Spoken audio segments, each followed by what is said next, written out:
నా పేరు వయ్యరుణ ఝాన్సీ రాణి. నేను సెయింట్ తెరీసా స్వయం ప్రతిపత్తి డిగ్రీ మహిళా కళాశాలలో అధ్యాపకురాలుగా పనిచేస్తున్నా. ఈరోజు నేను 3rd BA special Telugu 5th semester paper 6A unit 4 వాక్య విజ్ఞానము, దానిలో వాక్యము, వాక్య స్వరూపము, సామాన్య సంయుక్త సంశ్లిష్ట వాక్యాలను గురించి వివరిస్తాను. ముందుగా వాక్యం అంటే ఏంటో తెలుసుకుందాం. ఒక సంపూర్ణ భావాన్ని వ్యక్తీకరిస్తూ 2 విరామాల మధ్య ఉన్న ఉచ్చారణ వాక్యం అని భాషా శాస్త్రజ్ఞులు పేర్కొన్నారు. కేవలం పదాల కూర్పు వల్ల భావాన్ని స్పష్టంగా వ్యక్తీకరించలేము. పదాల సముదాయమే వాక్యమని చెప్పినా ఆ పదాలు ఏ క్రమంలో ఉండాలి, ఎలా ఉండాలి, ఎలా ఉంటూ బాగుంటుందనే సందేహాలు కలుగుతాయి. అందువల్ల పదాలు భావం కలిగి ఉండాలి, ఒక పద్ధతి ప్రకారం క్రమంలో ఉండాలి, పరిమితమైన ఉచ్చారణ కలిగి ఉండాలని భాషావేత్తలు వివరించారు. సంపూర్ణ భావ వ్యక్తీకరణకు అర్థవంతమైన పదాలు క్రమ పద్ధతిలో పరిమితమైన ఉచ్చారణ కలిగి 2 విరామ చిహ్నాల మధ్య ఉంటే దాన్ని వాక్యంగా పరిగణించవచ్చు. ఇప్పుడు వాక్యం యొక్క లక్షణాలను గురించి తెలుసుకుందాం. ప్రౌఢ వ్యాకరణకర్త బహుజనపల్లి సీతారామాచార్యులు యోగ్యత, ఆకాంక్ష, ఆసక్తి అనే 3 లక్షణాలతో కూడిన సమగ్రమైన అర్థవంతమైన పదాల సముదాయం వాక్యం అని చెప్పారు. ముందుగా యోగ్యత అంటే ఏమిటో తెలుసుకుందాం. పదాల అర్థాలకు పరస్పర సంబంధంలో ఎలాంటి బాధ అనగా వ్యతిరేకత కలగకపోవడాన్ని యోగ్యత అంటారు. ఉదాహరణకు, నిప్పు చేత తడుపుతున్నాడు. ఈ వాక్యంలో యోగ్యత లేదు. కారణం ఏమిటి? తడపడానికి ఉపయోగించేది నీరు కానీ నిప్పు కాదు. నీటి చేత తడుపుతున్నాడు అంటే యోగ్యత ఉంటుంది. నిప్పుతో తడుపుతున్నాడు అనేందుకు వీలు పడదు, విరుద్ధార్థము. కాబట్టి అది యోగ్యత లేనటువంటి వాక్యం అన్నమాట. రెండవదిగా ఆకాంక్ష. వాక్యాన్ని ప్రారంభించిన తరువాత పదాన్ని కానీ విస్తృతమైన భావాన్ని కానీ గ్రహించాలని శ్రోత మనస్సులో కలిగే భావ గంభీరమైన ఉత్కంఠ లేదా కోరికనే ఆకాంక్ష అంటారు. ఉదాహరణకు, రాముడు వచ్చాడు. శ్రోతకు స్పష్టంగా ఈ వాక్యం నిరాటంకంగా అర్థమవుతుంది. కనుక ఇది ఆకాంక్ష. అలా కాక సంబంధం లేని పొడి మాటలు చేర్చి మాట్లాడితే అది వాక్యం కాదు. మూడవదిగా ఆసక్తి. వాక్యంలో పదాలు ఒక క్రమ పద్ధతిలో ఉంటే దాన్ని ఆసక్తి అంటారు. అప్పుడే ఆ వాక్యం పరిపూర్ణమవుతుంది. ఒక పదాన్ని ఒకప్పుడు, మరొక పదాన్ని మరొకసారి చెబితే ఆ పదాలకు సన్నిహిత సంబంధం ఉండదు. వాక్యంలో ఉండవలసిన పదాల క్రమం సరిగా లేకపోతే సమన్వయం కుదరదు. పదాలు అవ్యవధానంగా ఉండాలి. ఉదాహరణకు, రాముడు రావణుని సంహరించాడు అనే వాక్యంలో ఒకరోజు రాముడు అని చెప్పి, మరో రోజున రావణుడు అని చెప్పి, తరువాత రోజున సంహరించాడు అని చెబితే పదాల క్రమం ఒక పద్ధతిలో ఉండదు. శ్రోతలకు ఆసక్తి అనేది ముఖ్యం. పదాల సాన్నిహిత్యం అవ్యవధానంగా సాగాలి. ఆంగ్ల వ్యాకరణాన్ని దృష్టిలో పెట్టుకుని వాక్యాన్ని 3 రకాలుగా వర్గీకరించారు. 1 సామాన్య వాక్యము, 2 సంశ్లిష్ట వాక్యము, 3 సంయుక్త వాక్యము. ఇప్పుడు సామాన్య వాక్యం గురించి తెలుసుకుంటాం. ఒక సమాపక క్రియ కలిగినది సామాన్య వాక్యం. ఇందులో అసమాపక క్రియలు ఉండవు. ఇవి 2 రకములు. ఒకటి క్రియాసహిత వాక్యము, రెండవది క్రియారహిత వాక్యము. క్రియాసహిత వాక్యము, క్రియగల వాక్యాన్ని క్రియాసహిత వాక్యము అంటారు. ఉదాహరణకు శైలజ పాట పాడుతుంది, రాము చదువుతున్నాడు. రెండవదిగా క్రియారహిత వాక్యం, క్రియ లేని వాక్యాన్ని క్రియారహిత వాక్యం అంటారు. అనగా సౌలభ్యం కొరకు ప్రతి వ్యక్తి తన భావాలను సాధ్యమైనంత త్వరగా అతి తక్కువ అక్షరాలతో వ్యక్తీకరించే ప్రయత్నంలో భాగంగా అన్ని భాషలలో క్రియారహిత వాక్యాలు వచ్చాయి. ఉదాహరణకు అంబేద్కర్ మహామేధావి, మహాత్మా గాంధీ గొప్ప నాయకుడు. ఈ వాక్యాల్లో క్రియ లేదు, అందుకే క్రియారహిత వాక్యాలు అన్నారు. క్రియాసహిత వాక్యాల్లో 2 రకాలు ఉన్నాయి. ఒకటి కర్తసహిత వాక్యాలు, రెండవది కర్మరహిత వాక్యాలు. అయితే ఈ కర్తసహిత వాక్యాలు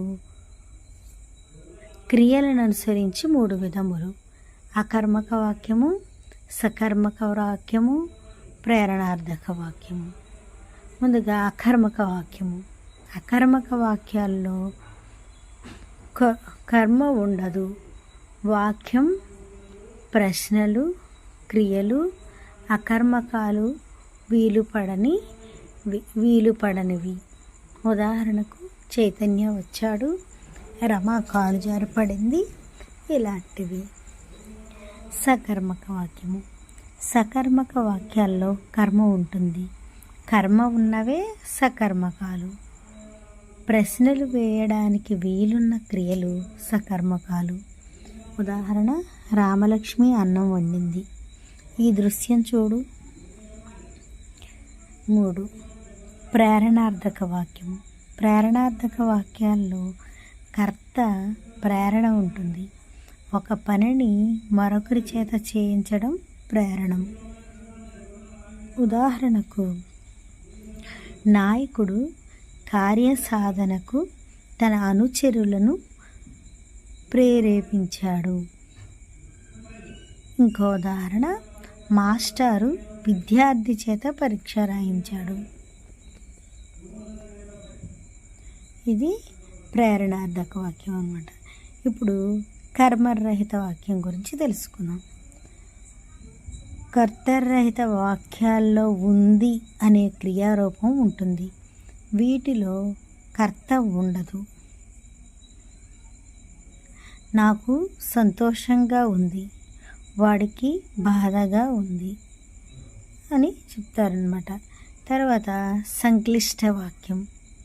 సంక్లిష్ట వాక్యం అనగా సమాపక అసమాపక క్రియలు 2 కలిసి ఉన్న పద సముదాయాన్ని సంక్లిష్ట వాక్యం అంటారు. ఉదాహరణకు భర్త చూస్తుండగానే భార్యకు ప్రమాదం జరిగింది. పై ఉదాహరణలో చూస్తుండగానే అసమాపక క్రియ, జరిగింది అనేది సమాపక క్రియ, కనుక ఇది సంశ్లిష్ట వాక్యము. సంశ్లిష్ట వాక్యాలు చిత్రార్థకం, ఛేదార్థకం, అప్యర్థకం, క్వార్థకం అనే 4 అసమాపక క్రియలు ప్రధాన పాత్ర వహిస్తాయి. మొదటిగా సంశ్లిష్ట వాక్యాల్లో చిత్రార్థకం గురించి చెప్పుకుందాం.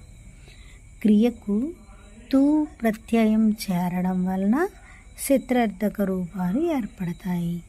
ఉదాహరణకు సులోచన పాడుతూ నాట్యం చేస్తుంది, రమేష్ తింటూ మాట్లాడతాడు, మనోజ్ఞ టీవీ చూస్తూ చదువుతుంది. అతు అనేటటువంటి ప్రత్యయం చేరిందన్నమాట. రెండవదిగా ఛేదార్థకం. ధాతువుకు తే అయితే ప్రత్యయాలు చేరితే ఛేదార్థక క్రియలు ఏర్పడతాయి. ఒక వ్యాపారం మీద ఆధారపడి ఇంకో వ్యాపారం జరిగేటప్పుడు ఈ వాక్యాలు ఉపయోగిస్తారు.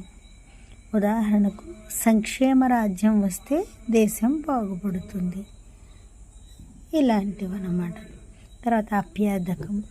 ధాతువుకు ఇదా ప్రత్యయం చేరడం వల్ల శాస్త్ర ప్రక్రియ క్రియలు ఏర్పడతాయి.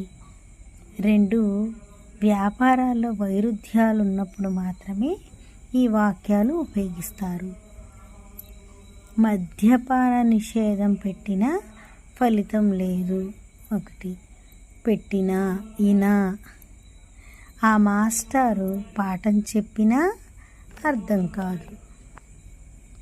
4వది క్వార్థకం. ధాతువుకు ఈ వర్గం చేరితే క్వార్థక రూపాలు ఏర్పడతాయి. భూతకాలిక అసమాపక క్రియ క్వార్థకం. క్వార్థకానికి ఉన్నటువంటి ఉదాహరణ చూడండి. శ్రీలక్ష్మి ఇంటికి వెళ్ళి వంట వండింది. సురేష్ ఆసుపత్రికి వెళ్ళి రోగుల్ని చూశాడు. 3వదిగా సంయుక్త వాక్యం. 2 కానీ అంతకంటే ఎక్కువ కానీ సమాన ప్రతిపత్తి గల వాక్యాలు కలిసి ఏకవాక్యంగా ఏర్పడితే దాన్ని సంయుక్త వాక్యం అంటారు. దీన్నే మహావాక్యం అని కూడా అంటారు. ఆంగ్ల భాషలో 2 వాక్యాల మధ్య అనుసంధానికి and, but, or, so, will వంటి అనుసంధాయక పదాలను ఉపయోగిస్తారు. ఆంగ్ల భాష అనుసంధాయక పదాలకు తెలుగులో సమానార్థకాలు ఉన్నాయి. తెలుగులో కానీ, అయితే వంటి కొన్ని అవ్యయాలు 2 వాక్యాలను అనుసంధిస్తాయి. సంయుక్త వాక్యాలను భాషా శాస్త్రవేత్తలు 3 రకాలుగా వర్గీకరించారు. 1 సంకలన సంబంధ వాక్యాలు, 2 వికల్ప సంబంధ వాక్యాలు, 3 వైరుధ్య సంబంధ వాక్యాలు. సంయుక్త వాక్యాల్లో అన్ని సమాపక క్రియలే ఉంటాయి. మొదటగా సంకలన సంబంధ వాక్యాలను గురించి తెలుసుకుందాం. కొన్ని సామాన్య వాక్యాలను ఒకేసారి ఉపయోగించేటప్పుడు వాటి మధ్య ఉన్న సంబంధం సంకలన సంబంధం అవుతుంది. ఉదాహరణకు లలిత కవిత్వం రాస్తుంది, నవలలు రాస్తుంది, నాటకాలు రాస్తుంది, వ్యాసాలు రాస్తుంది, ఉపన్యాసాలు ఇస్తుంది. 2వదిగా వికల్ప సంబంధం. ఇందులో నామబంధాలకు ఓ శబ్దం చేరుతుంది. అస్పష్టమైన విషయాన్ని వ్యక్తపరిచే సందర్భంలో ఓ అనేటటువంటిది చేరుతుంది. ఉదాహరణకు రవి ఉద్యోగము, వ్యాపారము చేస్తున్నాడు. రమ్య డాక్టరో, ఇంజనీరో చదువుతుంది. ఇది వికల్ప సంబంధం అన్నమాట. 3వదిగా వైరుధ్య సంబంధం.